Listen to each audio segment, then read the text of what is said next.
ఒకటిన్నర ఉంటుంది. వచ్చిన రైతు బంధు వచ్చినాయా? ప్రస్తుతానికి అయితే మొన్న వచ్చినాయి ఒకసారి, ఇప్పటికైతే ఇక అంతే. ఓకే, ఇప్పుడు మీకు రేవంత్ రెడ్డి అధికారంలోకి రాకముందుకు రైతులకు ఏ హామీలు అయితే ఇచ్చిండో ఆ హామీలన్నీ నెరవేర్చిండా? ఇప్పుడు ప్రస్తుతానికి ఇప్పుడైతే నెరవేర్చలేవు. ఇప్పుడు ఇంకా కొన్ని పెండింగ్ ఉన్నాయి కదా. మొన్న ప్రస్తుతానికి అయితే మొన్న అయితే ఇప్పుడు రీసెంట్గా అంటే ఒకసారి 2 సార్లు ఇట్లా కొన్ని ఇచ్చింది, ఇంకా కొన్ని పెండింగే ఉన్నాయి. కొన్ని సాలవేటి ఉన్నాయి కదా. ఓకే, ఎవరు బెటర్, కేసీఆర్ బెటర్ అనిపిస్తుందా, రేవంత్ రెడ్డి వచ్చిన తర్వాత రేవంత్ రెడ్డి మంచిగా చేస్తున్నా అనిపిస్తుందా?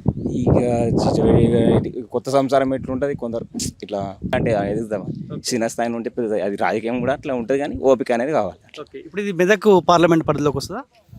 మెదక్ అంతే కదా. ఇప్పుడు మీ ఎంపీ ఎవరు? ఎంపీ రఘునందరావు. ఎమ్మెల్యే కొత్త ప్రభాకర్ రెడ్డి.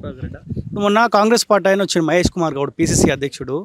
ఆయన వచ్చి ఏమంటారంటే దొంగ ఓట్లతోటి గెలిచిరు ఈ బీజేపీ ఎంపీలు 8 మంది అంటుండు. ఇప్పుడు మీ ఎంపీ కూడా బీజేపీ ఎంపీ కదా. ఇప్పుడు నిజాయితీగా ఆయనకు ఓటేస్తే గెలిచిండా, లేకపోతే దొంగ ఓట్ల ద్వారా రఘునందన్ రావు గెలిచిండా? అన్నోడే దొంగతనం గెలిచిండు. నేనే చెప్తున్నా, అన్నోడే దొంగతనం గెలిచిండు. ఇదైతే మరి ఒకరిని అట్లా అనుడు అదే అనుడు ఇవ్వాలి, కానీ అట్లా అనద్దు. ఎట్లా గెలిచిండు, ఓట్లయితే గెలిచిండు, కానీ దొంగతనం గెలిచిన వాడు ఉన్నాడా?